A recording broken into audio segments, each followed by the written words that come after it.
I am well.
Folks, Black Star Network is here. Hold no punches! I'm real revolutionary right now. Support this man, Black Media. He makes sure that our stories are told. Thank you for being the voice of Black America, Roland. Stay black. I love y'all. All momentum we have now, we have to keep this going. The video looks phenomenal. See, there's a difference between Black Star Network and Black-owned media and something like CNN. You can't be Black-owned media and be scared. It's time to be smart. Bring your eyeballs home. You dig?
September 27, 2023, coming up on Roland Unfiltered, streaming live on the Black Star Network. The battle over Alabama's congressional districts continues as the Supreme Court denied the emergency request to keep Republican-drawn congressional lines.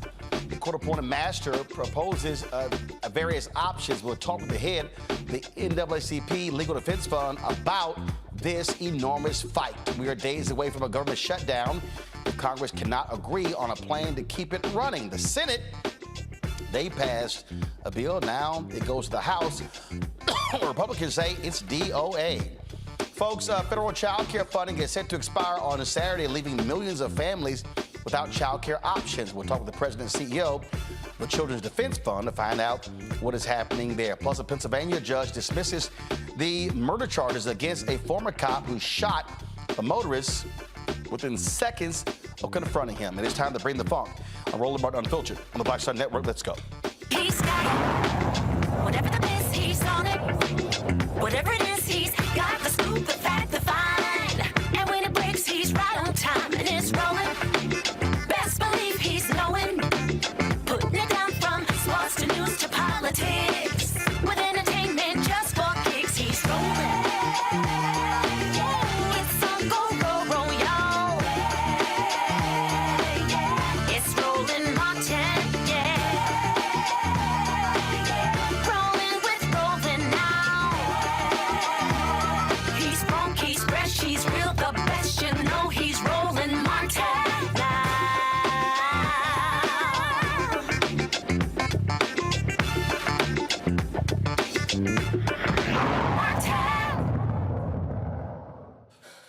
White Republicans in Alabama are really upset today, y'all, because they lost and the Supreme Court refused to hear their emergency request. They, of course, drew congressional lines left them the same, even if the Supreme Court and lower court said you got to redraw them because you were screwing over black voters. Well, then the Attorney General of Alabama releases, frankly, one of the most racist letters I've ever seen, where he really is angry and upset and said, blame it on the leftists. It's them. They're the reason why these things are happening, even though a right-wing Supreme Court refused to hear the case. Joining me now is the President and Director-Counsel of the Legal Defense Fund, NAACP Legal Defense Fund, Janai Nelson. Glad to have you here. So, Janai, so here's a question people asking me. Is this actually over? Meaning, is Alabama now going to get a second black congressional district, or are these people going to try to figure out some other way to get the Supreme Court to rule? It is almost over, Roland. We still have a hearing next week where we will look at the maps that the special master proposed on Monday. The special master who took over the case as a result of Alabama's obstinance and refusal to comply with the Supreme Court order. The special master has now given us 3 different options, each of which can help black voters elect a candidate of their choice. There you go. You got the maps right up.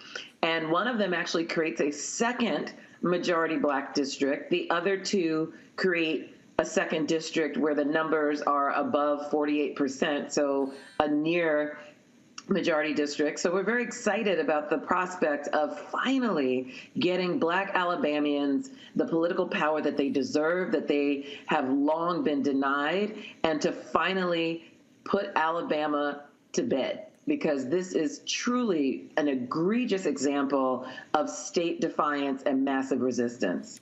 And when I looked at what they were doing, I felt like I was living through Jim Crow. The efforts to defy, to stop, nullification, all things that these Southern Districts did. This is what white Republicans were doing in Alabama. I mean, to have the court say, redraw the lines, and go to the Supreme Court, and then for them to say, the hell with the Supreme Court, we think Kavanaugh is going to hear us out. I just think this was an example where even these Republicans, these conservatives in the Supreme Court were like, we can't just have folk just ignoring the courts and then saying, we don't give a damn what y'all ruled. That's exactly right. What they did was they tested the court's authority. They tested the court's resolve to stand by its own word. And we know that the institution of the Supreme Court is something that many people are questioning its credibility, its integrity. If it had done anything different in this case, it would have been a death blow to any possible belief that they are acting as independent, objective actors, which is what the expectation is for Supreme Court justices. I'm extremely pleased that they did not rehear this case, that they did not grant Alabama's motion to stay the proceedings, meaning that they would leave these discriminatory maps in place for yet another important election cycle. So many different things are going on as we speak. You have what happening in Alabama. You've got Louisiana. It still has to be dealt with, where the federal courts there said you need to create a second district. Everything that I've read, these Republicans in Alabama, Republicans in Louisiana, were watching what's happening in Alabama to try to say, hey, that could be our roadmap. They sure did. What was really interesting about the Louisiana case, which is another case that the Legal Defense Fund is litigating, is that in the beginning, the state of Louisiana was saying, this case is just like Alabama, because they thought that Alabama was going to go a different way. So they were trying to hitch their wagon to Alabama and say that whatever happens in that case should happen in our case. But what they didn't realize is not only is Alabama egregious, so is Louisiana, and the court can see that. And now they're trying to argue that Louisiana is different, and that somehow the excellent ruling that we got in Allen versus Milligan should not apply to Louisiana's congressional maps. But we know that that's not the case, that map is just as egregious, and they're not the only state. We're going before the Supreme Court in October, on October 11th, to argue a case about South Carolina's congressional maps. So this is not limited to a single state. There our efforts to suppress the black vote across the country, and we're going to fight tooth and nail to bring that power back to the people. Today, a trial in Florida over Ron DeSantis getting rid of black congressional districts there. I love this story here, Janai. I thought this was hilarious, where one of his staffers, Alex Kelly, asserted that the maps violated the Equal Protection Clause. I love that. Violated the Equal Protection Clause.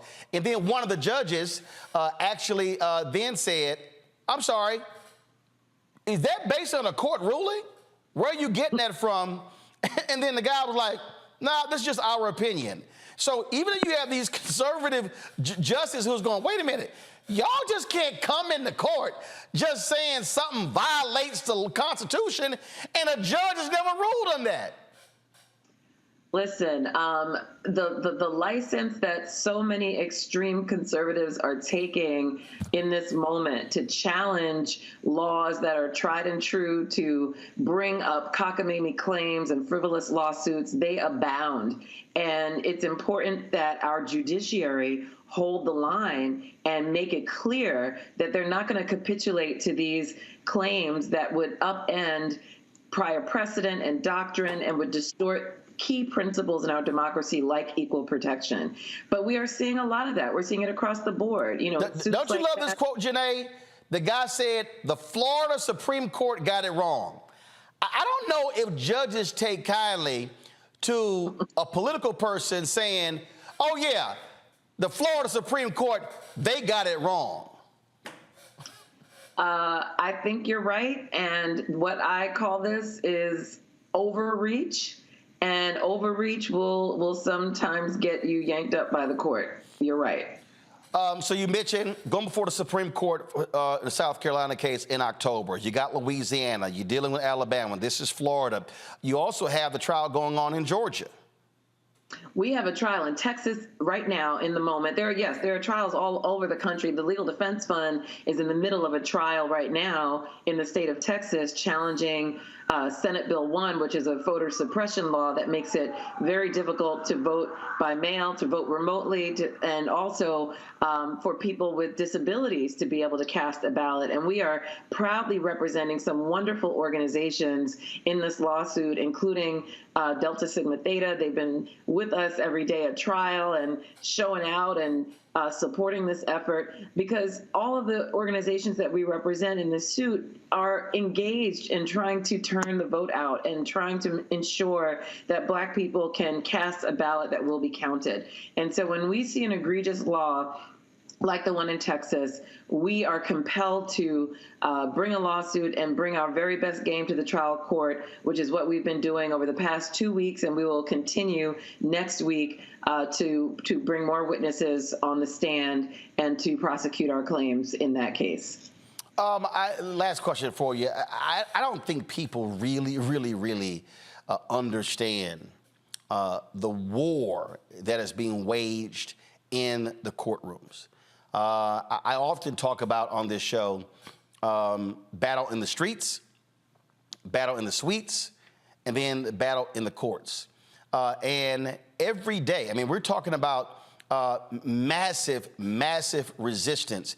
And what Republicans are doing, and I'm being very clear, what Republicans are doing, they are doing everything they possibly can to keep Black people and others, including young white folks, Latinos and others, from exercising the right to vote. And when I tell people, if you don't use that power, if you don't use that vote, then what you're doing is you're just wasting the opportunity to change this country. Y'all are literally in a war, a well-funded war. You're not wrong, Roland. Absolutely. And for us, you know, we are nonpartisan, so we don't care who's coming for the Black vote. If you try to suppress our vote, if you try to wrest our political power away, you will be met with the full force of the law, and we will hold you to account. There's no question about it. And right now, there are many states that are engaged in gerrymandering, racial discrimination in terms of voter suppression, mis and disinformation, every possible tactic you can imagine to deny Black people and other marginalized communities their currency to change this democracy. And the worst thing we could do is sit elections out, to fail to register, to miss any opportunity to exercise the right to vote. We will be doing their work for them if we sit our elections out. We've got to mobilize, we've got to bring our friends and family, we've got to organize our communities, and we have to exercise our power. Indeed. Janai Nelson, NAACP, LDF. Certainly appreciate it. Thanks a lot. Keep fighting. Thanks. Take care. Folks, got to go to a break. We come back. More on Roland Martin Unfiltered right here on the Black Star Network. Back in a moment. Hatred on the streets, a horrific scene, a white nationalist rally that descended into deadly violence. White people are losing their damn minds. As an angry pro-Trump mob storms the U.S. Capitol, we're about to see the rise of what I call white minority resistance. We have seen white folks in this country who simply cannot tolerate black folks voting. I think what we're seeing is the inevitable result of violent denial. This is part of American history. Every time that people of color have made progress, whether real or symbolic, there has been what Carol Anderson at Emory University calls white rage as a backlash. This is the rise of the Proud Boys and the Boogaloo Boys. America, there's going to be more of this. Here's all the Proud Boys, guys. This country is getting increasingly racist in its behaviors and its attitudes because of the fear of white people. The fear that they're taking our jobs, they're taking our resources, they're taking our women. This is white fear.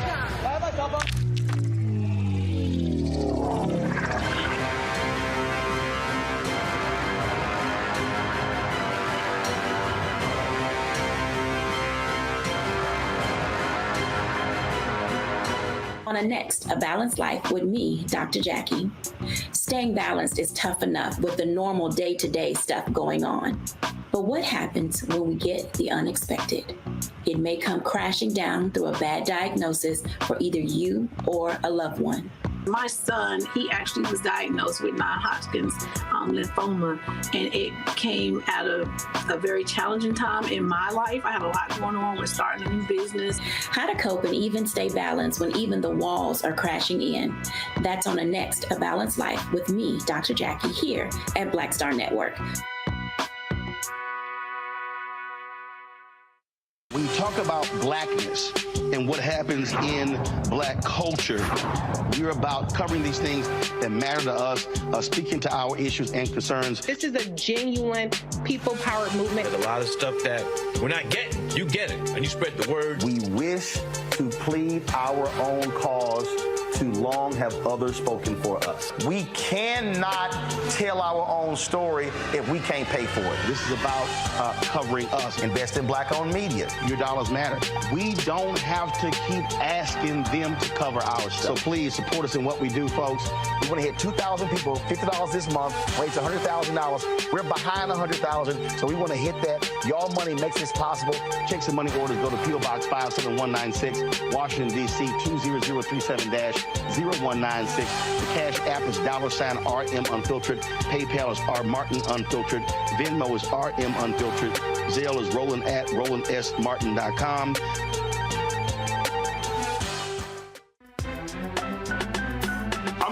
Muhammad, live from LA. And this is The Culture. The Culture is a two-way conversation. You and me. We talk about the stories, politics, the good, the bad, and the downright ugly. So join our community every day at 3 p.m. Eastern and let your voice be heard. Hey, we're all in this together. So let's talk about it and see what kind of trouble we can get into. It's The Culture. Weekdays at 3, only on the Black Star Network. Hey, it's John Murray, the executive producer of the new Sherry Shepherd Talk Show. This is your boy, Earthquake. And you're tuned in to Roland Martin Unfiltered.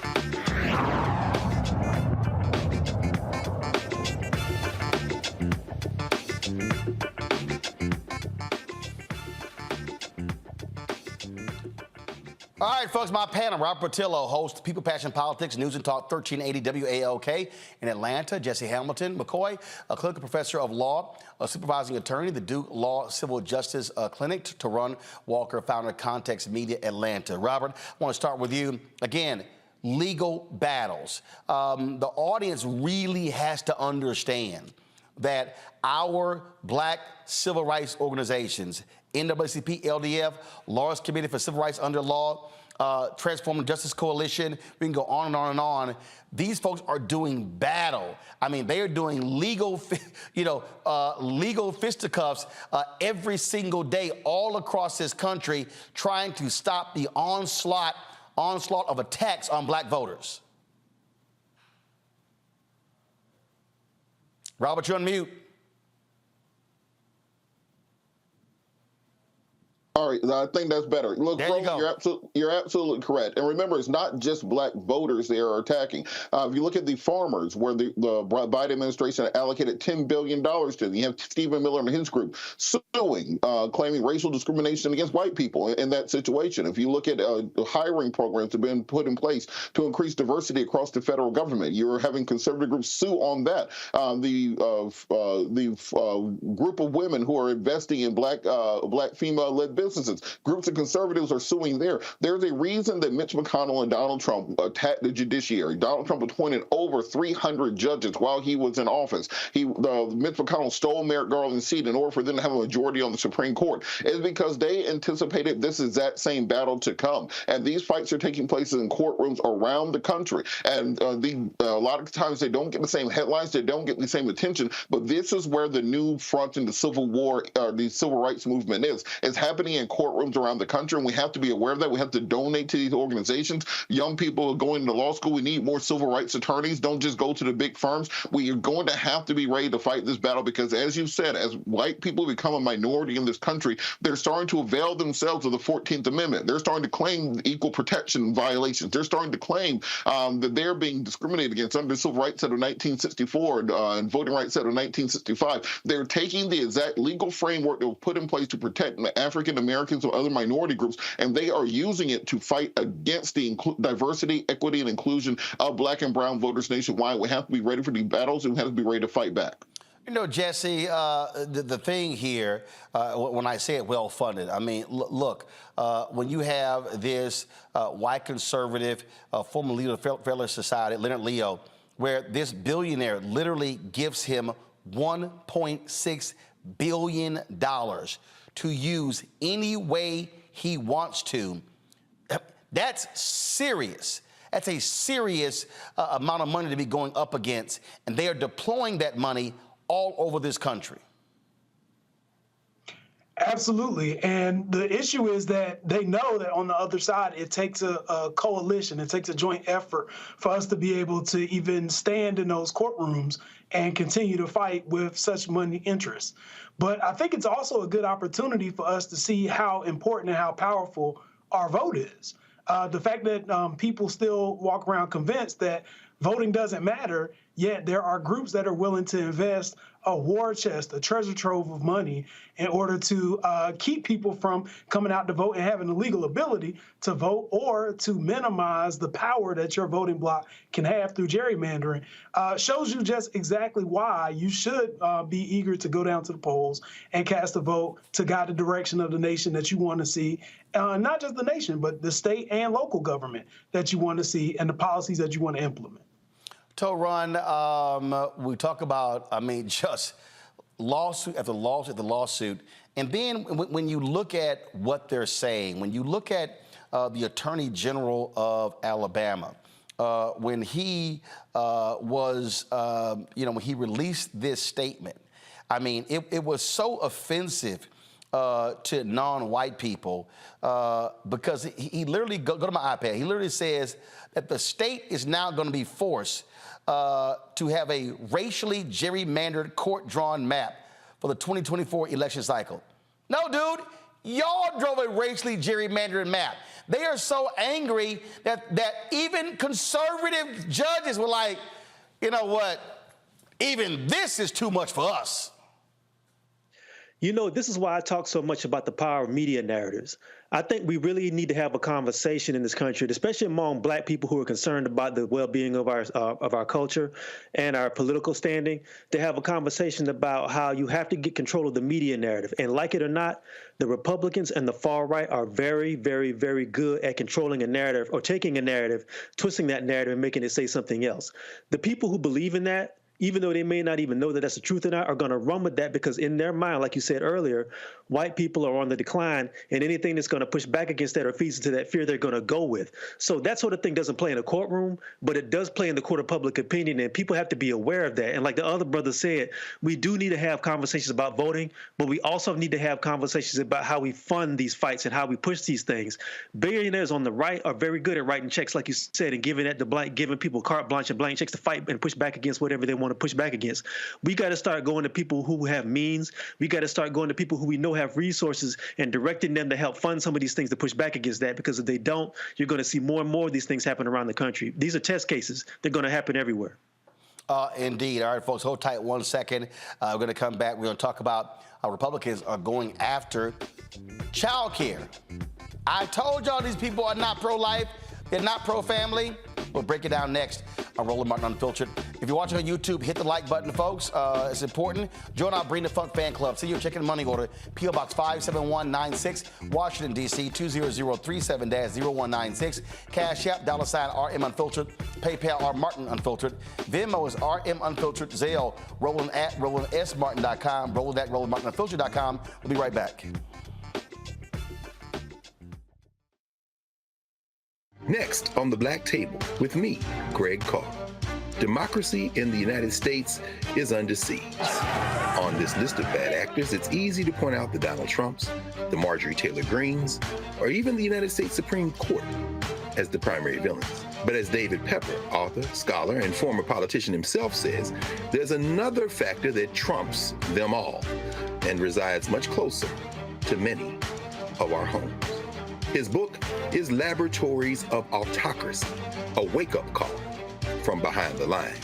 So these state houses get hijacked by the far right, then they gerrymander, they suppress the opposition, and that allows them to legislate in a way that doesn't reflect the people of that state. David Pepper joins us on the next Black Table, here on the Black Star Network. On the next Get Wealthy with me, Deborah Owens, America's Wealth Coach, less than 5% of the top executive positions in corporate America are held by women of color. We know it's not because of talent. A recent study says that it's microaggressions, unconscious bias, and limited opportunities being offered to women of color. On our next show, we're going to get incredible advice from Francine Parham, who's recently written a book sharing exactly what you need to do to make it up into the management ranks and get the earnings that you deserve. I made a point to sit down and I made a point to talk to people. And I made a point to be very purposeful and thought-provoking when I spoke to them. That's right here on Get Wealthy, only on Black Star Network. Hello, I'm Paula J. Parker. Truly proud on the Proud Family, Louder and Prouder on Disney+. And you're watching Roland Martin Unfiltered.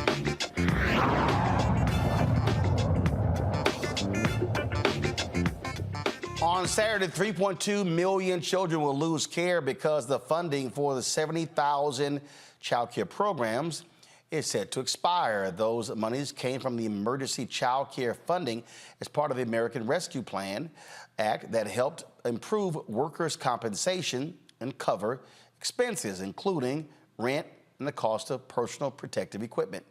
So what happens next week to families who depend on those funds? Joining me now from D.C.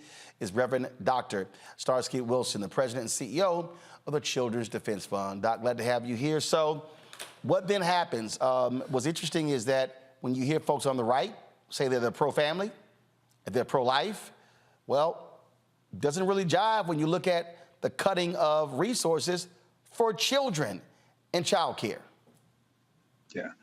Thanks for having us on. Thanks for shining a light on this issue, Roland. You're right. It doesn't come through when you say you're pro-family to impact 3.2 million kids who are going to lose their child care spots, 70,000 child care programs that are going to be impacted by this. So what's going to happen next week if we don't get congressional action is families will be scrambling to make sure that they take care of their children, a reordering, a reshuffling of households, and parents having to make decisions about whether they actually can stay in the workforce. One of the things we've seen in the context of the return from the pandemic is we've seen a narrowing of the gaps between women who carry a disproportionate burden of child care in the home, being able to return to the workforce, to be able to close pay gaps with men because of this kind of support making child care affordable. So there'll be difficult decisions that have to be made in families and households. But those who are Republicans who, frankly, who may not care as much about these families based upon some of their policy decisions, may care about the impact on the economy, because we're going to see about 9 billion impact from those parents who have to leave the workforce or reduce their hours from them not having these child care supports. So this is a critical crisis for our economy. And this is one of those things that, again, I remember when Bill Clinton signed the new welfare bill, and when you listen to him, when you listen to Republicans talk about folks need to get out there and get to work, it's a lot of people would love to work, but they literally cannot afford child care because of low wages.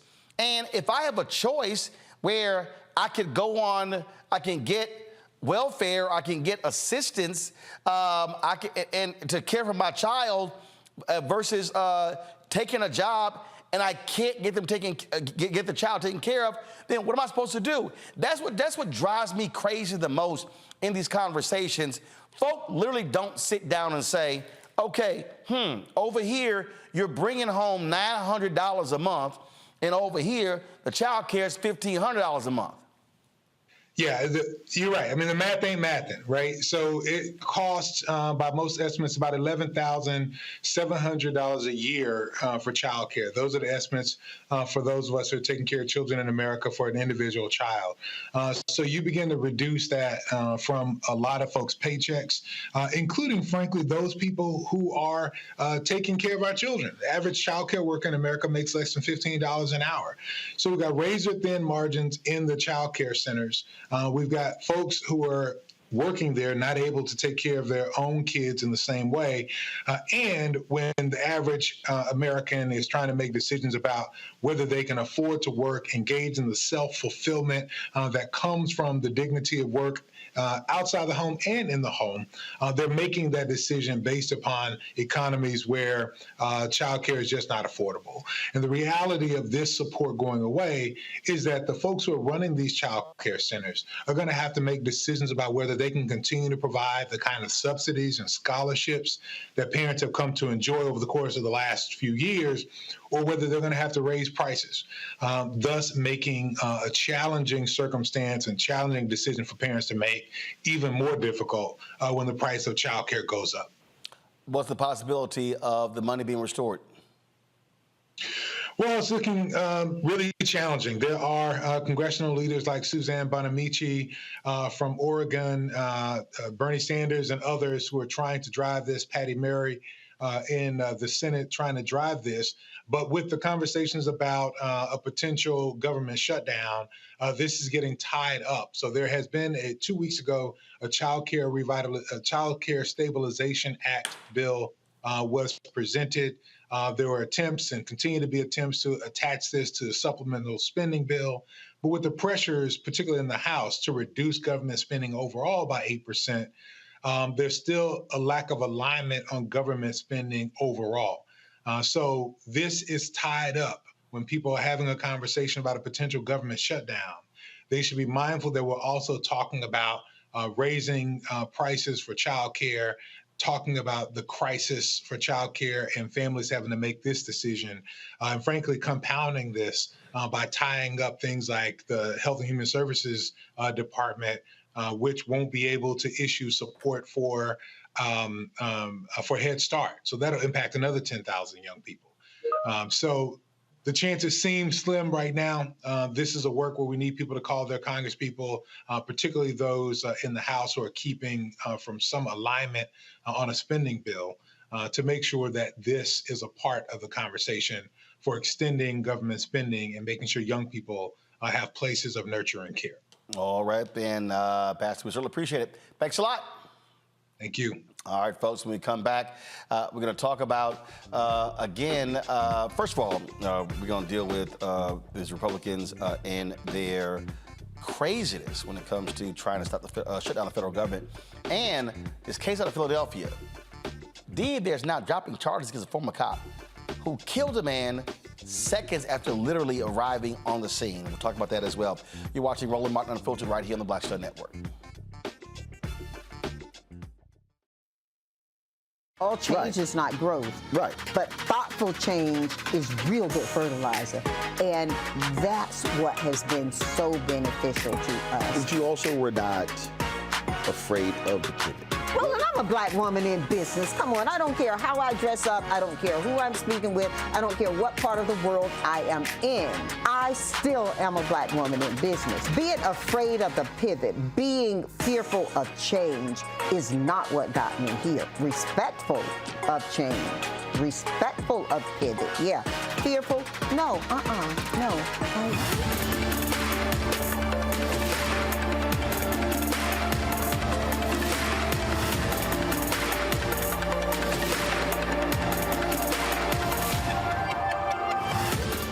Hatred on the streets, a horrific scene, a white nationalist rally that descended into deadly violence. White people are losing their damn minds. As an angry pro-Trump mob storms the U.S. Capitol, we're about to see the rise of what I call white minority resistance. We have seen white folks in this country who simply cannot tolerate black folks voting. I think what we're seeing is the inevitable result of violent denial. This is part of American history. Every time that people of color have made progress, whether real or symbolic, there has been what Carol Anderson at Emory University calls white rage as a backlash. This is the rise of the Proud Boys and the Boogaloo Boys. America, there's going to be more of this. Here's all the Proud Boys, Dave. This country is getting increasingly racist in its behaviors and its attitudes because of the fear of white people. The fear that they're taking our jobs, they're taking our resources, they're taking our women. This is white fear.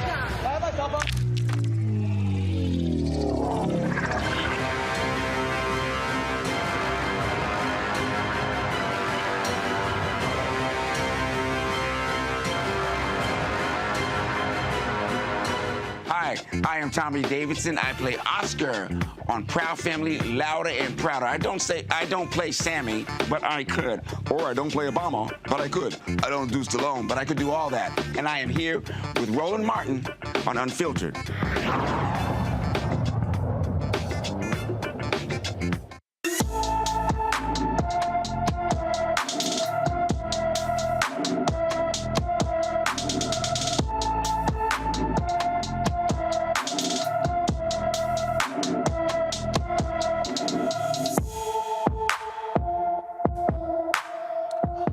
Take a good look at Jordan Groves. He's a missing endangered person who walked away from his Philadelphia home on September 22nd and has not been seen since. The 31-year-old is 5 feet 7 inches tall, weighs 140 pounds with black hair and brown eyes. Jordan was last seen wearing a red shirt, gray shorts, and gray Adidas shoes. Anyone with information about Jordan is urged to call the Philadelphia Northwest Detective Division at 215-686-3353, 215-686-3353. Folks, chaos erupted Tuesday night in the streets of Philadelphia after a judge dismissed charges against a former Philadelphia police officer charged with murder in connection with the death of Eddie Irizarry. Judge Wendy Pugh concluded during the preliminary hearing that the case against Mark Dial lacked evidence to allow the case to move forward. The DA's office has refiled the criminal complaint against Dial on all charges. Dial was charged with murder, voluntary manslaughter, aggravated assault, possessing an instrument of crime, simple assault, reckless endangerment of another person, and official oppression in this August 14th shooting of Eddie Expiring. Dial and his partner say Eddie was driving erratically. Come on, guys, roll the video. They followed the vehicle for several blocks before approaching the driver, who turned the wrong way down a one-way street and stopped. Dial and his partner stopped their cruiser in the middle of the road, immediately drawing and pointing their guns at Eddie's parked car as they exited. The officers commanded him to put his hands up. They say he had a knife when he was fatally shot at point-blank range. You know, we broke this video down, Jesse, and I tell you, it was shocking. But for this judge to make this decision, it's crazy. They claimed initially that, oh, we saw a gun. They didn't. Then the lawyer for Mark Dial said, you can clearly hear on the video they say gun. No, they didn't. They didn't. And he had a knife in a car with the windows rolled up. How was that a direct threat to this cop? Well, I think it's clear that it wasn't. And I believe that initially they also said that he was outside of the vehicle, and we see on the video that's not true either. To me, it just sounds like the same story that we've been hearing over and over since the beginning of time, where officers are going to make up whatever they want to believe. I guess they forget that there's still cameras, and they're going to try to feed off of a narrative that they were afraid for their life, something had happened, and it resulted in them having to use deadly force, when clearly in this situation, there was no need for deadly force, and it's on their own body cams. We also have to only imagine what the victim in this case was going through when you see random officers hop out of a car and pull out their guns before they even come to your window, ask for ID, tell you anything about what they're stopping you for. Your life is already in jeopardy by the time that encounter starts. Taran? You know, I've said this before, and I'll say it again because it's still true. If you are a black man, if you are black in general, your skin is your weapon.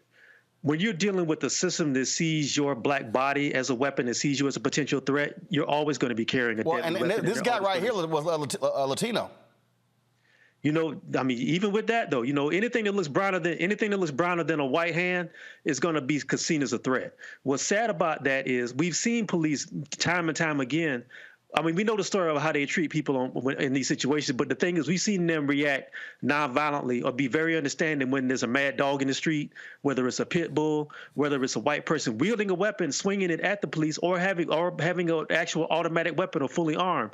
A lot of police, they see white skin and they know how to move in those situations. Whenever they see anything that's brown or black, they automatically get on the defense and they get on the alert. What's sad about this is, unfortunately, there's a system in place that allows these men to make up whatever story they want to make up, and the system will back them with that. And this is really just a manifestation of that we see time and time again.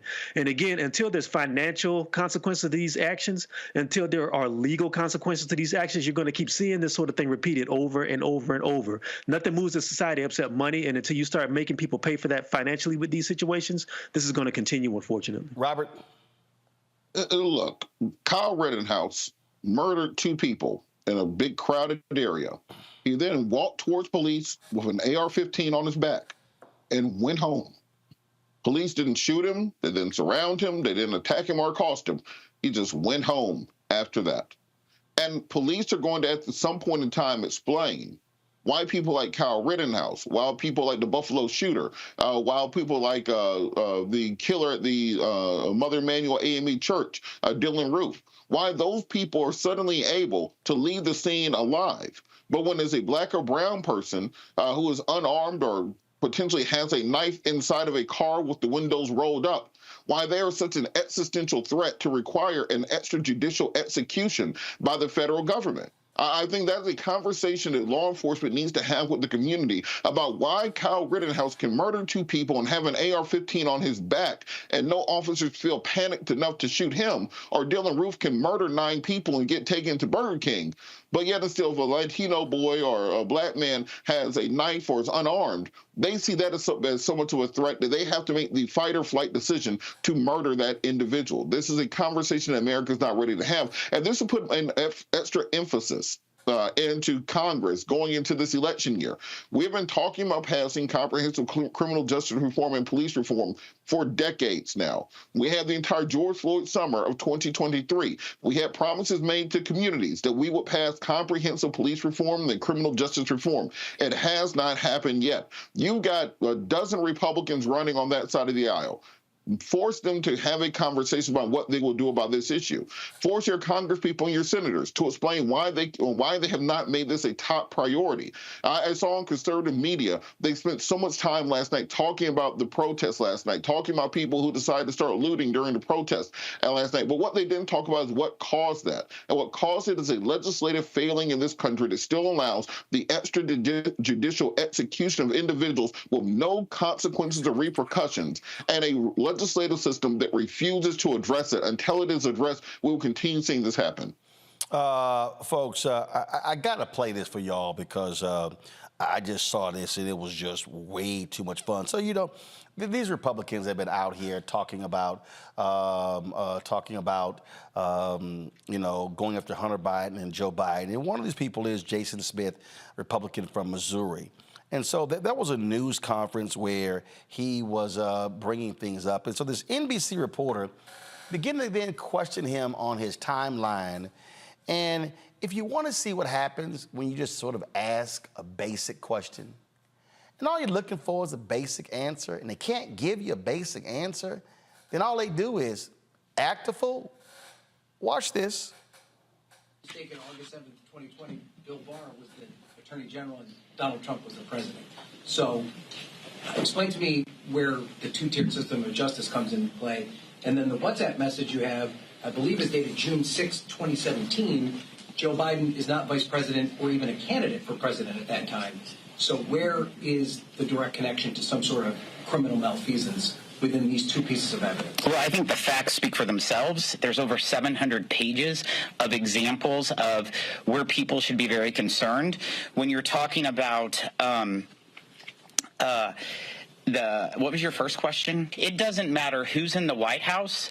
We need to make sure that the Department of Justice works for all people and doesn't treat those who are politically connected or wealthy much differently. You suggested that Joe Biden being the president now is unfairly treating Donald Trump in his indictments? What I'm talking about is the 700 pages that we have before us, which is all the information that came from the IRS whistleblowers. Can you explain the timing then of the August 6th WhatsApp message? Why is that evidence of some wrongdoing? I'm not an expert on the timeline. I would love to have President Biden and his family to tell us about all the timelines But if he's through. not the president or the vice president at that time, where's the wrongdoing? He wasn't even a candidate for president at that time. He was a candidate. In August 6th. So apparently, what source are you with? I'm with NBC. So apparently, you'll never believe us. I'm not going to believe it. I'm asking you a very direct question. You presented a piece of evidence that you say came on August 6, 2017, that demonstrates that Joe Biden was using political influence to help his son. He wasn't a political figure at that time. The first WhatsApp message you put up. How does that demonstrate that there's some sort of political influence being put over him if at that time he is not he's not an elected official?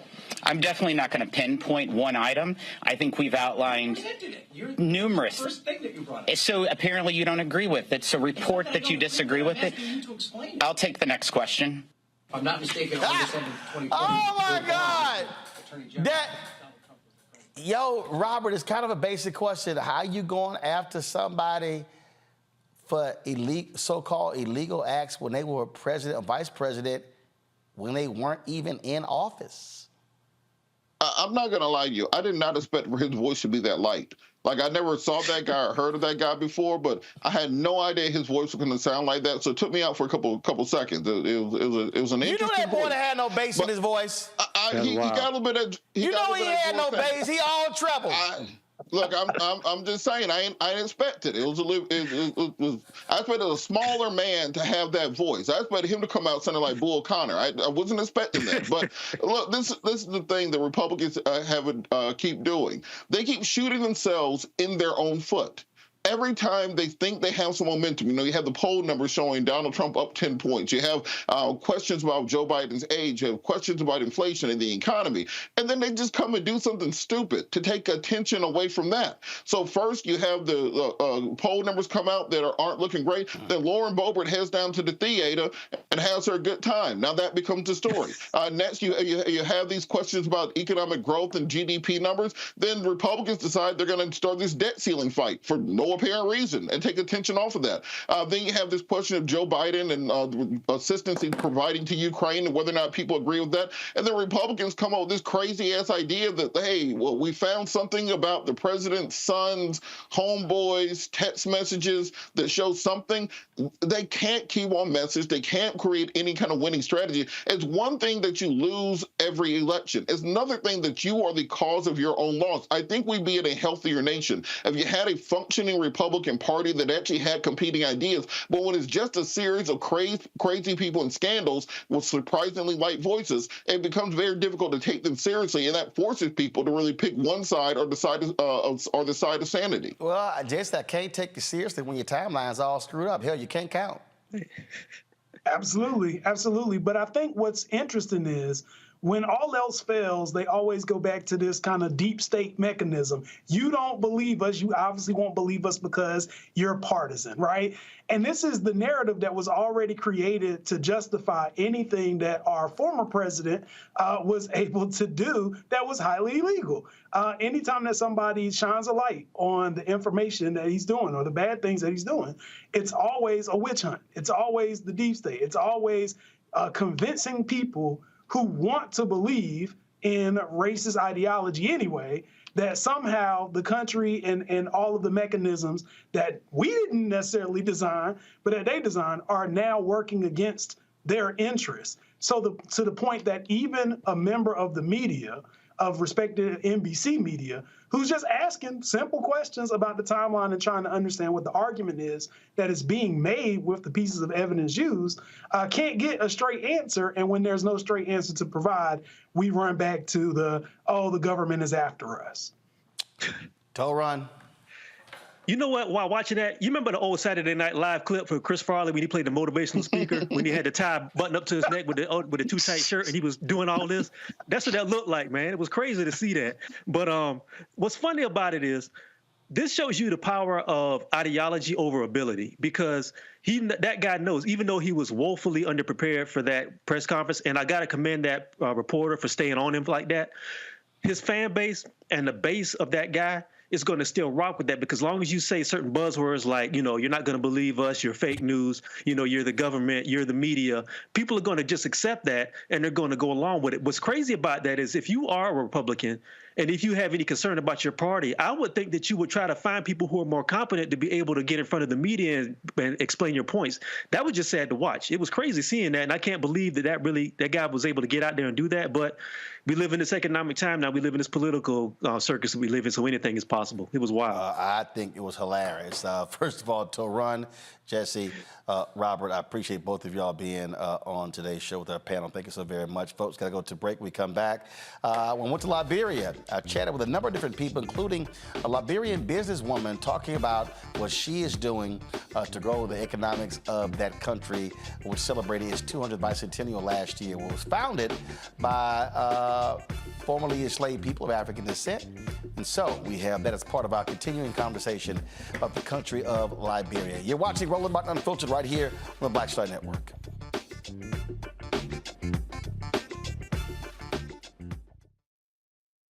When you talk about blackness and what happens in black culture, we're about covering these things that matter to us, speaking to our issues and concerns. This is a genuine people-powered movement. There's a lot of stuff that we're not getting. You get it, and you spread the word. We wish to plead our own cause.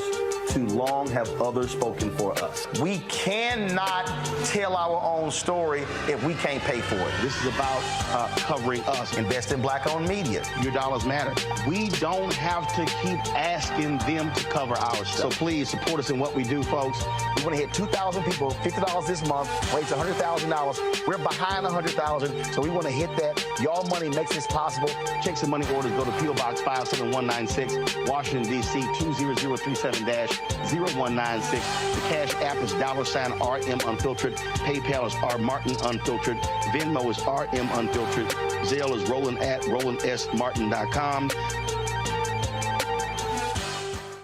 Next on The Frequency with me, Dee Barnes, the amazing Drew Dixon. She gives us the details behind the HBO documentary that shed light on the alleged sexual assaults by Russell Simmons.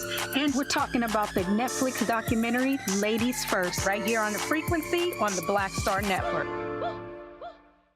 Carl Payne pretended to be Roland Martin. Holla! You ain't got to wear black and gold every damn place, okay? Ooh, I'm an alpha, yay. All right, you're 58 years old. It's over. And you are now watching Roland Martin Unfiltered. Uncut, unplugged, and undamn believable.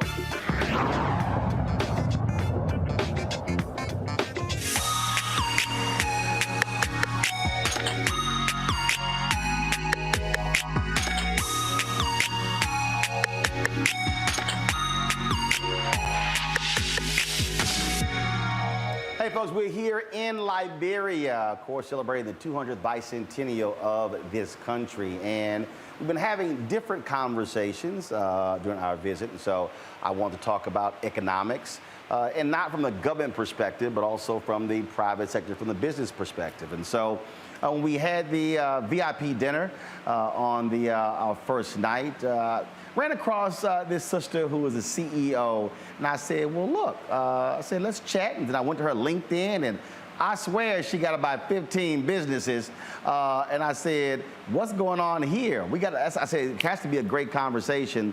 And so Rima Fawaz said, sure, I would love to sit down and chat with you. Come on out to my facility, one of her many different ones, and that's where we are right now. And so let's have this conversation. How you doing? I'm very good, thank you. And you? I'm doing great. So, Virtue Companies, I'm pronouncing correct? Virtue Group of Companies. Virtue? Group of Companies. Got it, okay. Yeah. First of all, how did that start? Where did it originate from? It started 8 years ago when I came back from Lebanon and decided to relocate to Liberia. Started off by opening a restaurant, a continental restaurant. And after a year of running that, diversified into construction. Okay. And then on and on. So it was a restaurant. Yes. Then it was a construction company. Right. Then what else? Then we got into mining. We did artisanal mining. And then after, we decided to go into agriculture while doing the mining. And then decided to also open a foundation. Because, everything came handy. Being in the rural area, doing farming and mining, then you see that you need to help more. And then new ideas comes up, and decided to do a foundation. So you said you moved from Lebanon, but you're Liberian. Yes, but I with the war, we all moved different places. During 2003, I moved from Liberia to the Ivory Coast, then Lebanon, and where I stayed for like 6 years and decided to relocate back home. Yeah. So we'll talk about the business. I'm going to come back to that. But give us a sense of what was life like in Liberia pre-Civil War? Well, I was very little when the war took place. So most times when I'm asked the question, where did you grow up, I get confused because I was very young, and then we had to run to the nearby country, Guinea, and the Ivory Coast. But Guinea first, where I stayed like 3-4 years with my mom, and then moved to back to Liberia and got married. And then I had to relocate to Lebanon because there was a little bit of conflict going on. There was not really perfect stability at the time. So I had to go back, and then came back in 2006. And so because the war took like, what, 15 years? Yeah. So it ended probably, a couple years before you came back? Right. And so when I came back, there was a little bit of stability, and then we thought everything was okay. Then 2003, something happened, so it was like on and off. It was not like the real war before, but it was not stable. So then I went through my divorce and moved to Ghana, where I established my first business. But before that, Liberia was not what it is now. After coming back after the war, it was really bad. But you had massive destruction. Bad roads. Thousands who died as well. Yes. And so you literally had this crown jewel of Africa that was destroyed in many ways and had to be reconstructed. Right. And so when we had the first stable government, elected government, which is Ellen Johnson Sirleaf, there was a lot of changes that took place comparing to when I came back in 2006 from Ghana. Because I came first, 2006, and tested the waters, thought I could stay. I actually moved all of my business here, and then realized that I could not even drive 10 miles per hour. And I was so frustrated. I was like, no, I have to go back, take my kids out of here, go to the neighboring Ivory Coast, maybe learn a little bit of French, then I can come back when things are much better, which I did. So I left and came back, and much, much better. Roads are good now. I can speed because I'm a fast driver. And going to my mom's village used to take weeks, sometimes months. Really? Yes. Now it takes me 3 hours. So I can go and come back. Now it takes 3 hours. Yes. It used to take weeks or months? Weeks or months. See, that's the thing that I've been gone twice. First time here in Liberia, but I've had conversations with other African leaders, and that's the thing that so many people take for granted. People talk about, restaurants or this, that, and the other, but things as basic as roads, that changes cities and counties, that changes countries. For many Americans, look, they were born, their roads are already there, but there was a time when you had rural America, you didn't have roads and bridges, and all of a sudden you were pretty much cut off from the rest of the country. Right. So road connectivity, like you just stated, is very, very, very essential. I wouldn't have ventured into everything that I'm doing now if there was no road connectivity. Of course, we still need more. We need so much more done, but I'm the kind of person that try to appreciate the little good in everything because it's important, because you always have to build on that. Right. And you can do it, one person cannot do it all. So, and development is continuity. So we're hoping, and we see that there's even more going on with our new government. We see other developments going on, and movement is much smoother. Yes. I mean, as a business owner, the reality is those are things that you need in order to grow business. You talked about the village where you grew up, where it used to take weeks and months, now it's 3 hours. Right. You mentioned all the different businesses with agriculture. What are y'all growing? And is that happening in the village where you grew up? Yes, it's happening in the village. That's a little bit of a challenge up to now because we have the main road from here like 2 hours drive, which is perfect drive, and then we get off. And when getting off, yeah, then that's where the real, deal is. So when it's dry weather, you're fine. Yeah. When it's rain, even with dry weather right now this year is scary. Wow. Yeah, but it's still manageable.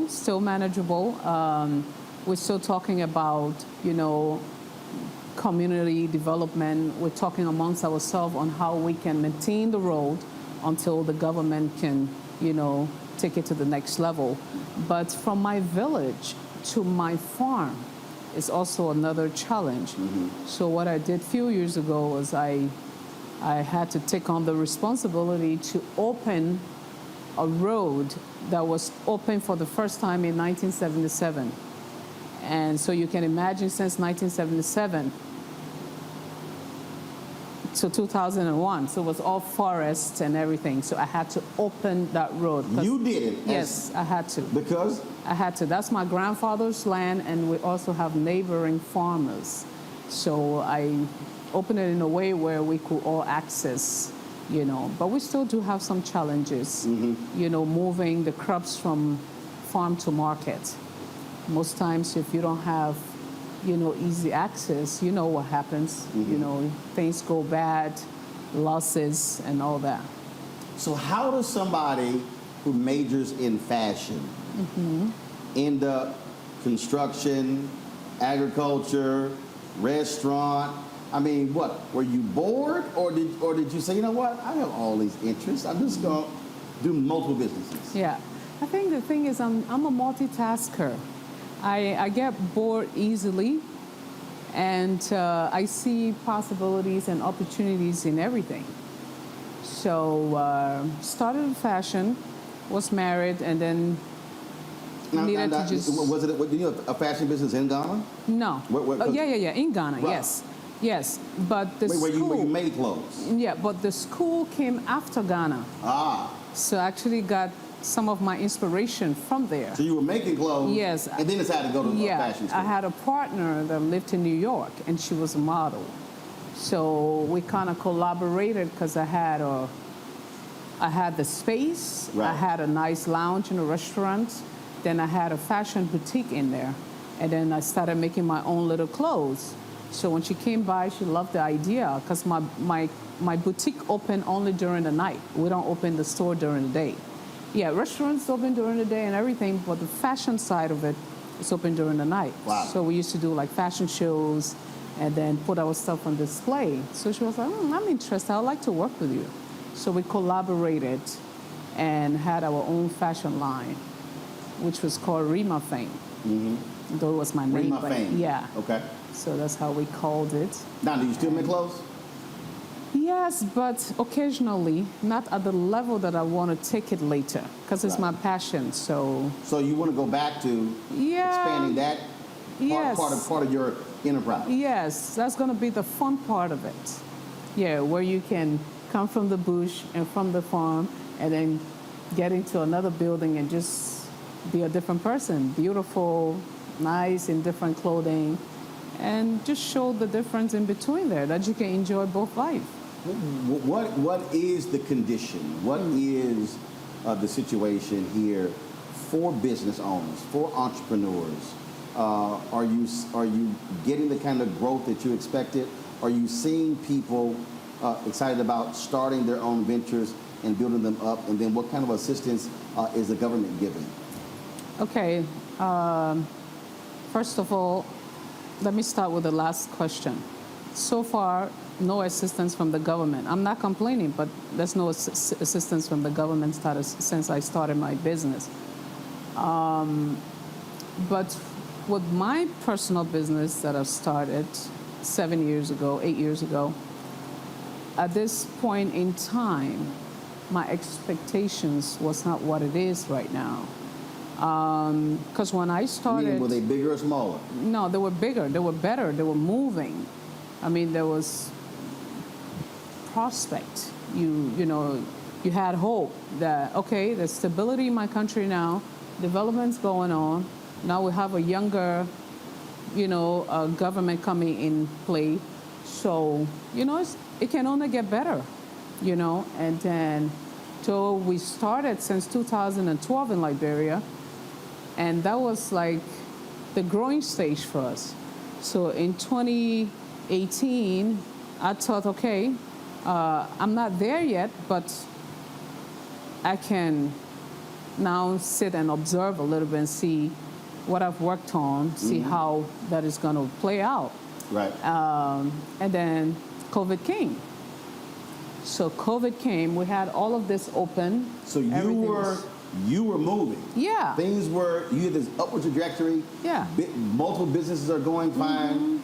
And just like, look, 41% of black businesses went out of business during COVID. Right.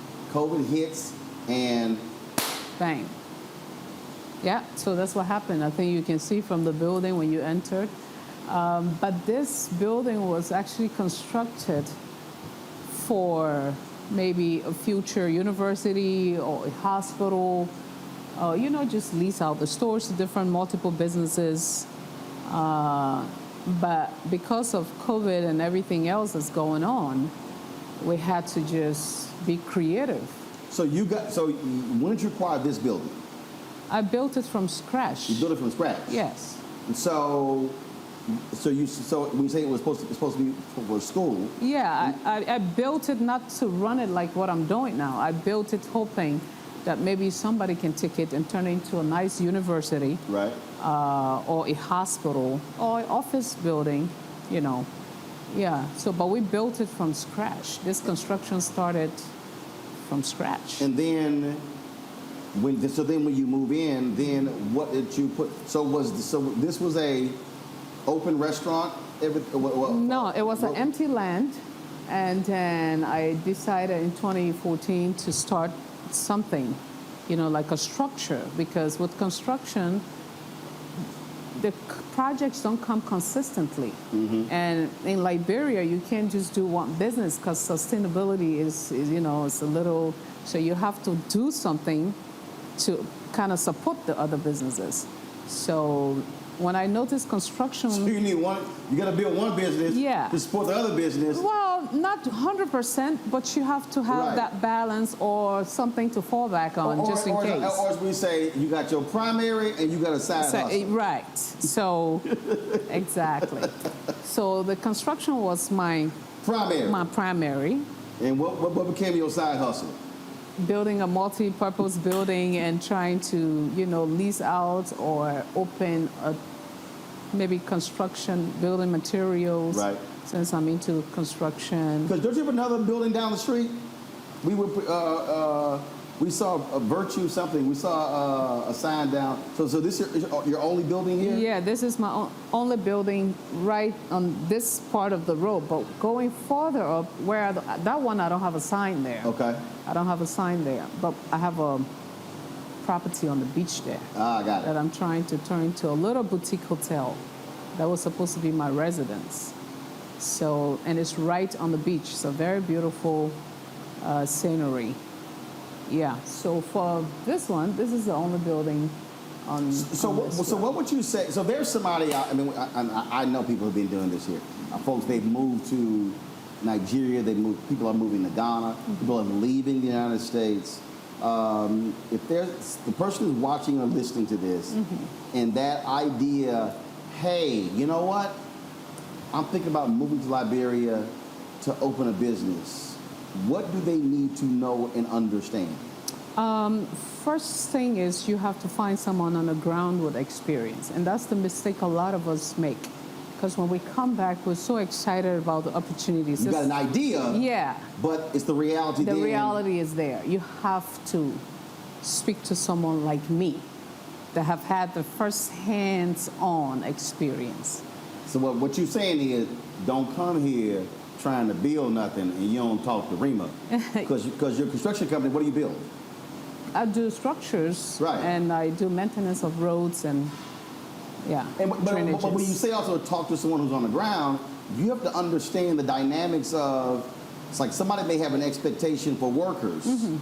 And we were talking earlier, and you said, Not necessarily what you think it's going to be. Right, like any other country. It isn't. It's not only with Liberia, but like any other country. When you come to do something, sometimes you think the unskilled workers are reasonable and they're easy to maintain. So you take them in, and then you get carried away, and you invest so much and only to get what you didn't pay for. So it's part of the issue in this country. You mentioned earlier how young it is, the lack of skill set. Yeah. And so skill set development is vital. It's very vital. Like I'm the chair lady for the female construction contractors in Liberia. How many here? We're like 50, 60. Maybe more, but the ones that are registered with the association. Wow. Yeah. And this is one thing that I always try to push on the table, that we need to go down to the ground level and stop thinking our job is at the office level. It's not the office thing. You have to get dirty. You could create a company, but at the end of the day, you got to have skilled workers who are handling the projects to get them done right. And that is harming us seriously, because when those things happen, the only thing you hear is Liberian construction contractors don't know their jobs. And that's not the case, because I have an eye for what I really want, and I know what I want. But you're the skilled guy. So if I tell you this is what I want, and you give me what I didn't ask for, then I'm like, and these are bricks, you can't just break them so easily because they're very expensive to build. So I tell my people at the association that I think the one way to fix this problem is to go into the fields, find the unskilled workers, and kind of work closely with them. I know trainings and, other internships and all of those things are going to be very vital to improve. So are there apprentice programs? Are there, because you talked about, hopefully this potentially being a university. So are you saying that also a need is having a very structured program to teach folks plumbing, electrician, and so now all of a sudden you've got 100 people going through the program every year. Let's say it's a 1-year program. Right. Now they've been trained. Now they can come. Now folks like you can hire them. The next crop come in to learn that skill set. Correct. That's what we need. We need that so badly, especially when it comes to finishing. Like when I travel out of the country, I'm touching people's walls. I'm like, but why can't I was here? Why? So it's my major until sometimes. So you going to people's houses going, yeah. I'm like, and they know how to do it, but I don't know what it is. I mean, I guess. Well, but it's simple. Yeah. If you don't have the skill set, you don't have it. Yeah. That's the point of skill set. If you got a high skill set, then you can deliver on what it is on the person's vision. So having a university that can just focus on finishing and sometimes maybe even giving them scholarship after they've completed the courses here to go out there and just see how it really is, like how it really looks when it comes to life, and also get some other professionals to come down. Like the Mexicans, sometimes I'm like, I can't wait to get money so I can be able to afford to bring some of these Mexicans and stuff from America to come and teach our people on how to do proper finishing, and also to get all of the right materials needed for that. So the opportunity for African Americans would be if you're in the construction area or in the teaching area, correct, you come teach. Yes. And build. Yes. That is, it was interesting when we were at the Monrovia Day celebration. You were there as well, and it was amazing to hear the MC say that 75% of Monrovia are young people. Listening to the mayor, listening to others talk about having such a young country, but to your point, not being skilled, and so now all of a sudden. You've got high literacy rate, you've got economic issues, and so these are folks who want jobs, they want to make money, but if I don't know how to do anything, then you sort of have a difficulty because you're trying to build something, but you need people. Right. You need staff. Yeah. And you will have all of our young people, a lot of them in the ghetto, you know, high on drugs. And that's one thing that is affecting, you know, our young population. It's a very serious issue. So every time I drive down the street, I'm like, I see all these strong young men, you know, out there.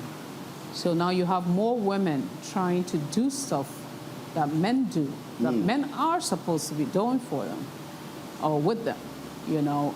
So that's one of the depressing part. And like the ambassador said, yes, a lot of the population, maybe 75%, are young people. Yeah, so, and I think we talked a little bit about it this morning before the interview. You were like, well, how did that happen? You know, and I said, I think it's because of the war. You know, people lost their parents, kids went astray, and you had young children having children. So there was no education, there's nothing, nobody, it's like you're not able to teach your child, you know, all of the fundamentals of, you know, of And life. for you, you had mother and father. Yes, but they were separated since I was a baby. So I spent most time with my mother and a few times with my father. But I didn't have much opportunity with my dad because right after kindergarten, first grade, then the war came. So he went back to Lebanon, and I had to run through the forest with my mom. And we lived as a refugee in Guinea for years. So, yeah. So, you know, you still don't get, I still didn't get the feel of having a real, you know, that family. Right. Yeah. So when people think about, when we talk about Liberia becoming the first republic here on the continent of Africa, some 12,000 freed and enslaved folks coming here. So you had, from 1822, you had all of this progress, all of these things happening. Then you go through the 20th century, and Tubman becomes president, and often referred to as the father of Liberia, and these things happen, and the close relationship with the United States of America and other African nations are looking towards Liberia as as the symbol of greatness. I was looking at the Ducor Hotel and listening to the minister talk about how this was the crown jewel of Africa, sitting high atop the hill there, overlooking the ocean, this massive pool there as well, and now it's sitting there, now it's ruined. Right. And it's a fence around it. So for me, being on this hill and looking at it, and I'm going, I can only envision what this looked like, how magnificent it was and how gorgeous it was. And so now you are in essence going back 50 plus years and now having to restore what Liberia already had. So you're like, how can I be part of this change? You know, and being an entrepreneur, if you're not careful, then you keep thinking, okay, I think I can solve this problem. I think I can fix this. I think I can do this. Because you hear from people, because I didn't enjoy that time in Liberia because I was still pretty young. But when I hear people talk about it, I'm like, so why can't we restore what we had? What's the hold on? Like, what is the problem? This is a very small country. You know, it's infrastructure. Yes, I know it costs money. But I guess you just need the right person to say, okay, this is the time, you know, to change this. How are, in terms of financing the business, is it? Go ahead. Most times. First of all, when somebody goes, there's a story behind that. You know. So I'm like, you know what? My business is stalling. I need to reopen, and I need to start off from where I stopped, you know, before COVID. Well, how can I do that? And people will be like, well, you got the property here. you can put it out for loan or something. Then I hear someone else come and say, you got to be careful because most loans we take, we lose our properties. And then the interest rate is ridiculous. It's ridiculous. On loans? Yes. So are you and others essentially self-financing? Yes. And you're basically doing pay-as-you-go. Yes. What comes in, exactly. pay for it? That's what we're doing. We call it in Liberia hand-to-mouth. That's what we're doing now. Because you're not getting assistance from the government. No. It's totally private sector. It's totally private sector. And all of the private sector organizations that we try to work with, it's like everything is still a work in progress. You know, you never know when something is gonna. So we're just putting our eggs in different baskets, trying to be optimistic and hoping that, you know, things can get better. So now that we're not out of COVID, but are you seeing things being restored? And so what's now next for you? First of all, of your businesses that right now, what is still ongoing? What is still operating in? The farm, we're maintaining the farm. Got it. We were unable to do new projects this year because with financial constraints. And the second thing is we have a mini water factory. So we produce like sachet waters. That is a hand-to-mouth. That's the one that's actually, you know, taking care of the fuel, generator, you know, salaries, repairs, and all that stuff. How many people have you working for you? I had about 13 here, but now I think we're down to 7 or 8. And the farm? The farm, we had, you know, you have contractors. Right. So we had like 100 contractors, and then we had 8 employees. So now we're left with 5 employees on the farm because we have to cut down everything. Right. Yeah. And then we subcontract. Gotcha. So what do you what do you see, let's say, 5 years from now, 10 years from now, economically, what do you see? Where will this be? Where should this be? Where do you want it to be? Well, 5 years from now, it's unpredictable. Like, it's kind of blurry. But I'm an optimistic person. I always look into the future as, you know, something that can get better and that will be good. It will be better. Looking at the progress that the government is making now, trying to connect roads, the little improvements that are going around, is kind of giving us a little bit of hope. But we still long for more. Of course. And we hear that there's a lot of things in the pipeline. So that is kind of hopeful when you hear those things.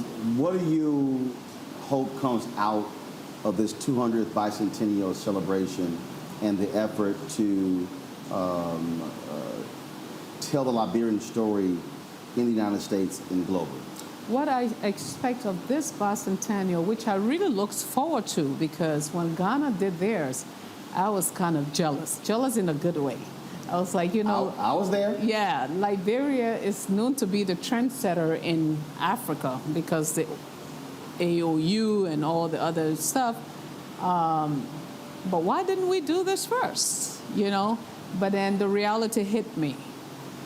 Even with Ghana and all of their developments, I heard from some of the, you know, returnees or, you know, visitors that there was a lot of challenges. Right. And you can imagine how developed Ghana is right now compared to Liberia. So the reality hit me, and I'm like, okay, we're not ready yet.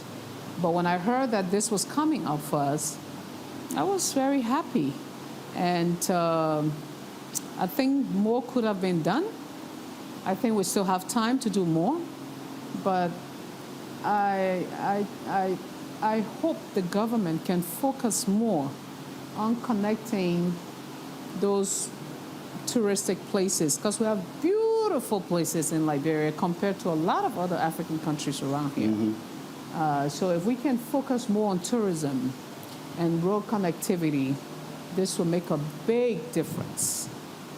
Because when people come from overseas or from the diaspora, they get fascinated by stuff they're not used to. They don't see on a day-to-day basis. The culture, the scenery, all of that. Right, but if you can take them out of this, out of Monrovia, and really show them the beauty of this country, that could be, something else.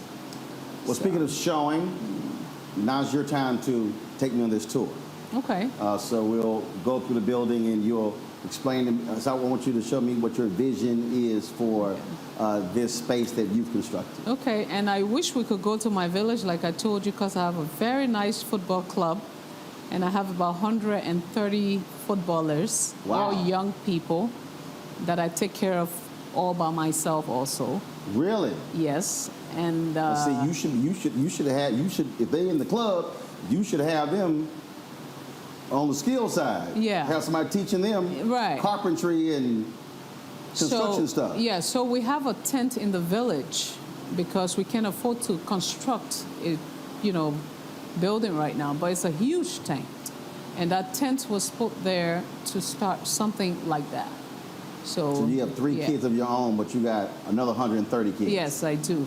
130 kids plus the ones here and the employees. Yeah, so. But you got a lot of mouths to feed. I know, but that's the best part of it. It makes you feel accomplished, makes you feel like you're giving back. Though it's very challenging, and sometimes you're like, but why am I doing this? I'm not, how they call that lady? How do you call that Indian? Mother Teresa? I'm not Mother Teresa, but then your heart, because you're someone that they look up to as an idol. Right. They want to be like you. They you give them so much hope. So you want to tell them, yeah, it's okay. You're here, but you're like, it's okay. You can do it. You can be better than me. So then you tend to take everything and, just keep expanding. Cool. Yeah. All right, let's go tour. Yeah. Come on, we'll walk this way. Okay. We'll go through. All right, Rima, come show me around what all these different things you had going on. Let me take you around. In Rima Land. Or Virtue Enterprises. Virtue Multipurpose Building. Okay. All right. So what was happening in here? So in here, just buying time, like I said, the initial, idea was to open like a building material in here, but like upscale building materials. Like selective items, nice lightings and chandeliers and all that stuff. But due to COVID, we couldn't, so we had to, do something else just to keep the building going. So we had a very nice pool room set up here. Very, very nice. Used to be really good before COVID. Now, you said before COVID, this joint was packed. Yeah, I used to have like 350 people come here. And sometimes I have to bring my living room chair and put it out. You had to go to your house and bring some extra chairs? Yes. The kids, the parents, and, we had everything going, and it was really good. So that was my office right there, so I'm able to observe and walk through. And so I built it having 2 things in mind, that I could run the businesses in here by myself or maybe lease to stores. So if I'm going to run it by myself, then I need to have access to all the stores. So I decided to put doors in between. So the doors that go all the way down? They go all the way down. Okay. So my office is here. I can come out here, monitor this, monitor whatever, and then walk through and then come back to my office. So basically, this was like your my walkway, my private walkway. Or your hideaway. My hideaway. Yeah, so you all behind the scenes. So everybody's over there, and I'm like observing without you knowing that I'm there. Okay. Yes. All right, then. All right, so we're talking about, so how many total businesses are the one this floor? 5 different stores. So we have the VIP pool room. Set up here, and then we have the bar. The restaurant. And next door we have. And you open what? 5 days a week? 6, 7 days a week? 7 days, literally. Wow. Yeah. And then this was the cafe. So this is cafe. So what was So what were you doing? What were you doing in here? We sold ice cream. You know, we had like a little pastry place, popcorn, juices. You know, so this was the kids' favorite room. Really? So yeah, so kids would come in here and then be so busy, but it was really a nice experience. We had like TV on the wall, so they come in and they can watch like, you know, cartoons. At the same time, we had chairs all here, so parents can sit out there, have their drink, and the kids are in here safe. And So basically, if you brought the whole family here, so if mom and dad want to go eat at the bar, they're over there. Right. If one of them want to go play pool, they're over there. And then with the kids, they got their own space over here, so everybody has their own spot. Right, and then the kids sometimes go out there. We have like those mini cars, so the kids go out there and then have a ride around, have fun with some of the, you know, employees, you know, and then, just to distract them from their parents so that they enjoy. Well, in many ways, this was truly a multi-family, multi-purpose facility. Right. And I always got the question like, this place is so nice. We're having fun. You know, we don't want to go back to town. Can you create something upstairs, like a nice, you know, resting place and blah, blah, blah. So I was like, okay. So I started thinking about, you know, transforming the last 2 floors into apartments or a hotel. Okay. You know, so that is still in the pipeline. That's something I'm still looking at because with the location it had, that has a lot. So your so your first floor was really where you had things going on with development. Yeah. You had developed second and third floor. No, the second floor was just sometimes we use the space for what do you call it, weddings and occasions. Okay. All right, so let's go to the next spot. So this was the kids spot. Yeah, the this was the kids spot. Okay, all right. Step here. All right, so we're going. All right. Okay, so in here we had a mini mart. We had like American products. Yeah, like, you know, all the nice lotions and makeups, you know, food. So rice wasn't in here? No, rice wasn't in here. Oh, that's just for now. Yeah, right. Rice was next door. Okay. Yeah, but we just moved it in here. Oh, so I see with the shelving and everything. Yeah, so with COVID, we lost all of the products, like everything else that was in here. Yeah, because everything expired. Right. We had to shut down because businesses were not allowed to open. So I had to move to my village because I couldn't bear sitting here and seeing the business close. So I moved to my village for 7 months. And when we came back, everything was messed up. Yeah, so we had to just clean the whole place. So this was a market. Yes, this was a market, like a mini store. Right. When you come in, you can get a convenience store. Convenience store. Got it. Okay. Yeah. All right. So one more next door. Yes. All right. Let's go to the final room on this floor to see what we're working with. Yeah. So this last room, right here. Okay. Have a story. Oh, this has a story? Yeah. All right. I want to hear the story. The story is, this is where I slept on the floor. I think you can see this is where I have my TV on the wall. And then I have my mattress right here. I have a little bathroom there. And these doors were closed permanently. Well, I see those are some heavy-duty doors. They are, but they were shut. It's like a bank vault door. I know. You had to do it for security. So those ones were closed, and this was where I hung my clothes until I did all of the projects in this place. Wait a minute, so when you built this, you stayed here? Yeah, I stayed here when it was not completed, like when I was still doing the upper floor and the last 12. How long did you stay here? 3 years in this room. Are you serious? Yes, I'm serious. But it was peaceful. No wonder you said there's a story in this room. Wow. So this is where I stayed and then did everything that I did in this yard. So was this the first room? So you knew you were going to stay here? Yeah, I finished this first. So you said, hold on, I'm going to basically build my apartment first. Right. While you then build the rest. Yeah. So, because most times I used to sleep in my car outside. So I'm like, okay, I'll just fix this one up because I have to do other construction. I work for the World Bank, the National Housing Authority, the GIZ. So doing those projects, you don't have time to do stuff for yourself, and that's why sometimes you don't get things the way you want because you're not on the ground. So you had a mattress on the floor? Yeah, yeah. So you didn't even bring a bed post, you just mattress on the floor? It was so comfortable. It was comfortable. I enjoyed it. Wow. Yeah. So doing other people projects, you come from the sites, the other sites, pretty late, and then you need to spend time at your project. So you don't have time to go home and or live somewhere else. So I just decided to move on ground. For 3 years? Yes, for 3 years. Wow. So it took 3 years to build? Yeah. Wow. Yeah, because you have to do it little by little. You work, then whatever you get, you put, you work. Make money, put it to the building, little make some money, by little. Put it to the building? Yes. Okay, Yes. I got you. And that's why I took everything out of me, hoping that, okay, I'll just invest, I'll just do whatever, put everything into it.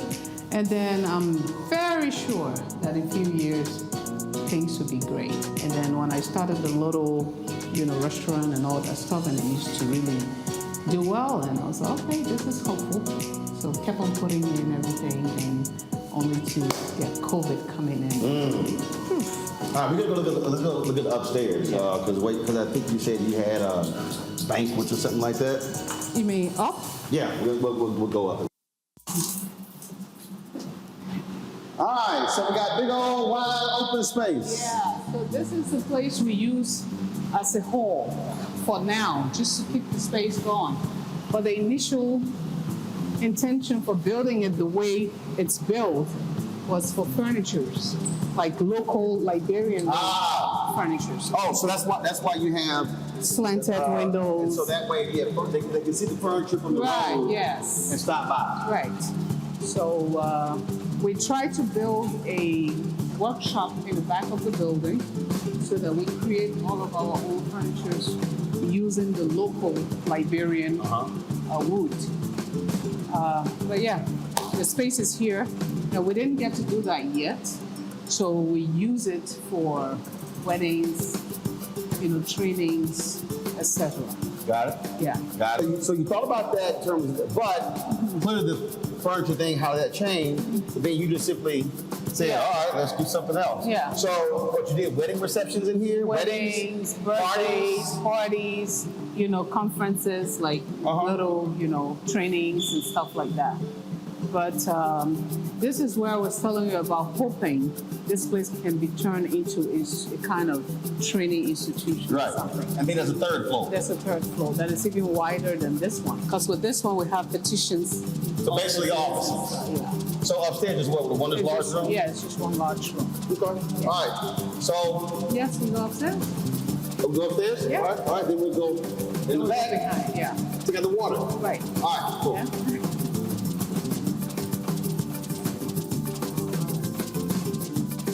Already. So in here we have a drawing that can give me about 12 nice suites. How many? 12 nice suites. 12 nice suites? Yes. Okay. And then like a little gym area, maybe like few machines. And people can come and have conferences, weddings, and still come up here and sleep. Or maybe on the way to the airport, because this building is strategically located. So how far are we from the airport? We're like 10 minutes. Oh, that's it? Yeah. Oh, wow. Yeah. Okay. 10 minutes when I'm driving. So that's 30 minutes for everybody else? Yes. But it's 15 minutes. Okay. Yeah, 15 minutes. So it's very strategically located. So you said 12 suites, gym, and so you got sort of these larger windows, like it's folks looking out. Yeah, so some of these windows are gonna end up into some of the suites.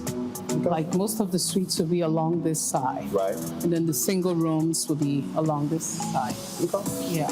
All right then. All right, so we got water outside? Right. Okay, let's go ready? see. Yeah, let's see what's happening outside with the water. I know it's hot, but it's summertime in Liberia.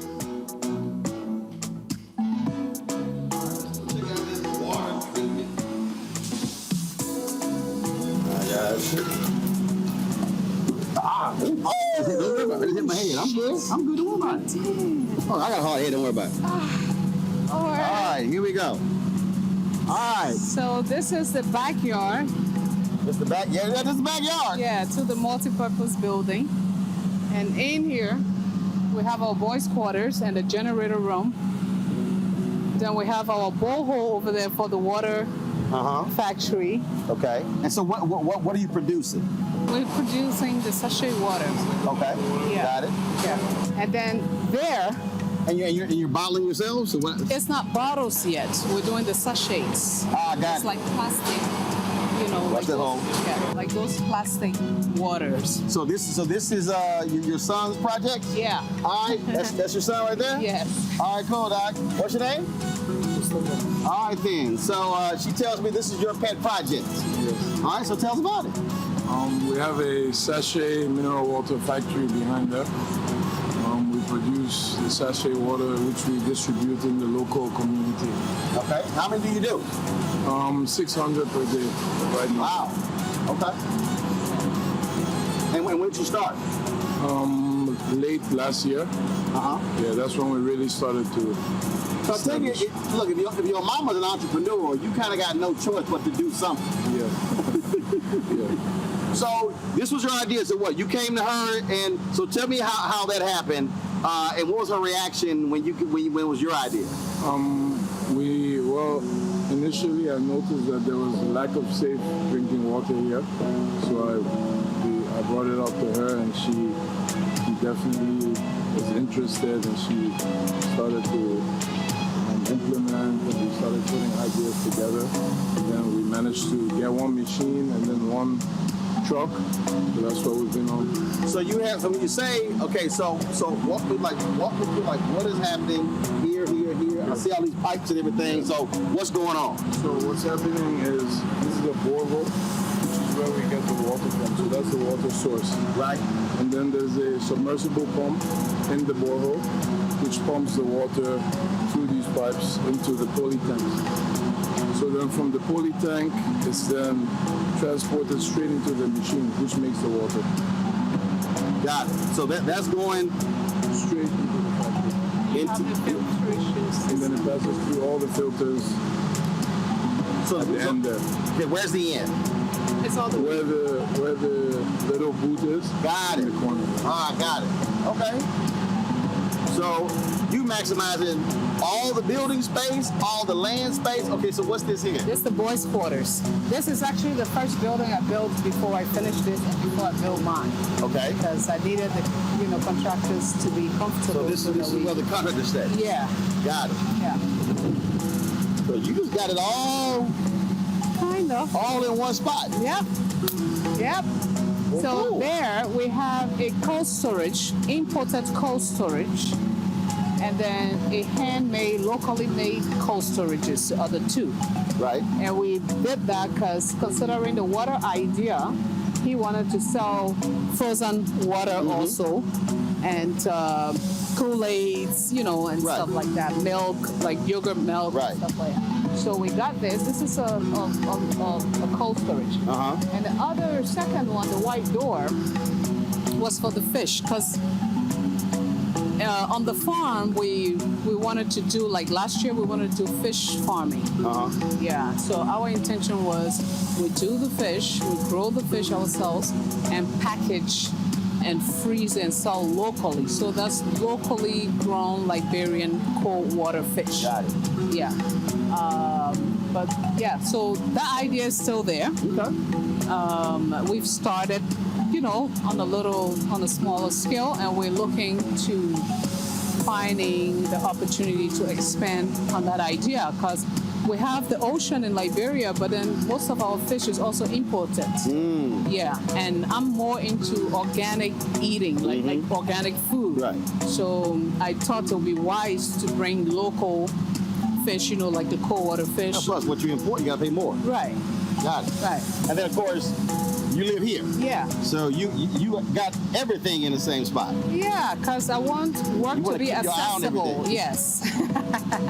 Like I told you earlier, I had my experience in Ghana where I had my first business, and I had to drive hours away, to come to work. Like a 3-hour drive? Yeah. Wow. Depending on traffic. Man. It could even go more.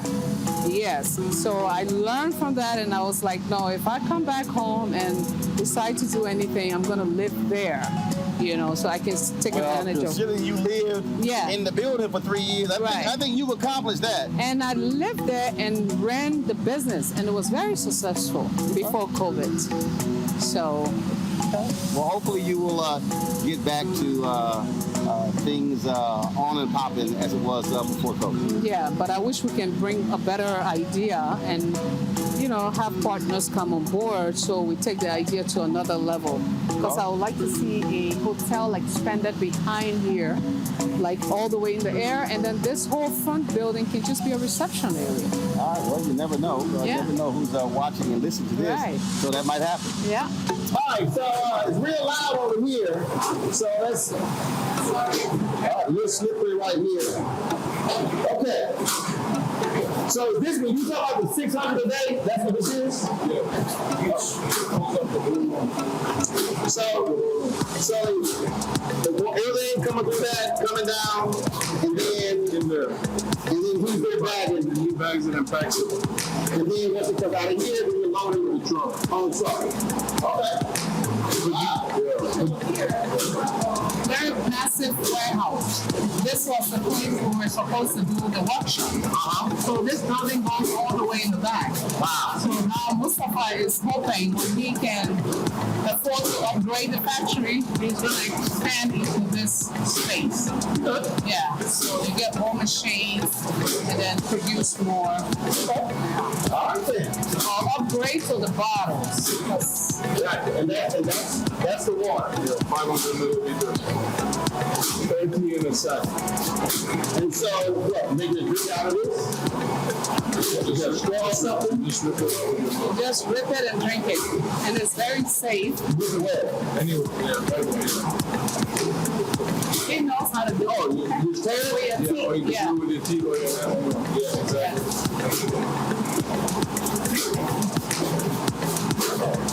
That's it. It's like a Capri Sun in Liberia. Capri Sun. You just squeeze it. Yeah. This is one of the best water around the neighborhood. Our water, we have one machine, but we have so much customers. Wow. So many. How many customers do you have now? 400. 400. Excluding the ones that I have collection to, which is 130 customers on my phone. And they beg every day. And there's a lot of this factory around. Right. But we pay attention a lot to how our water is being processed. Do you taste anything funny? No. Tastes fine. Yeah. That's Mustafa's favorite water. So that's the water we drink. Great job. I appreciate it. Thank you. I appreciate it. Yes. Thank you. I'm glad Thanks for taking us around. Yes, you're welcome. Thank you for all the effort. All good. Yeah. All right. Yeah. Cool. You got some tan also. I got you some tan. Yes.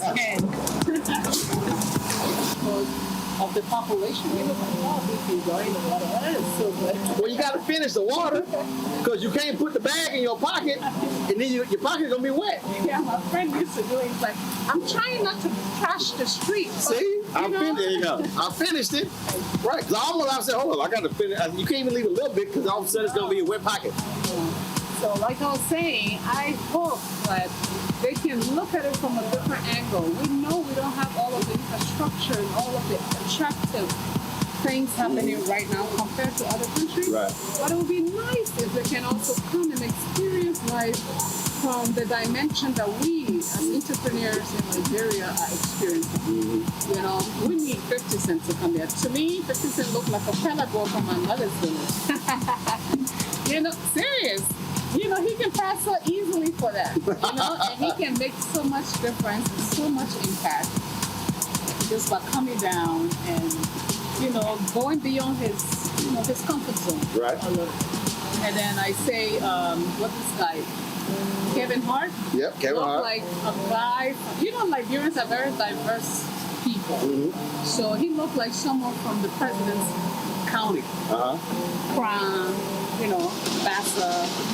And then I say P. Diddy looks like a mono boy from Limba. I'm serious. That's how I see them.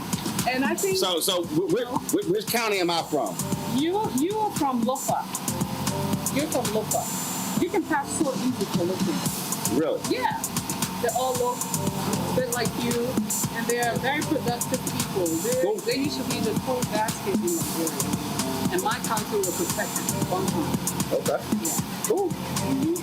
So let people come back to Liberia and see if they can find other interests. You know, you can come for a few days and just, experiment. You never know what impresses you might not impress you. Right, you know? And we're going to work hard. And like I was saying earlier again, that the tourism sector needs to work with creative people. People with, innovative minds that can collaborate with them to really bring some of these things. Cool. Some of them don't cost a lot. They just need the idea. Well, trust me, they'll be watching and you can let them know. Yeah. All right, then. I appreciate it.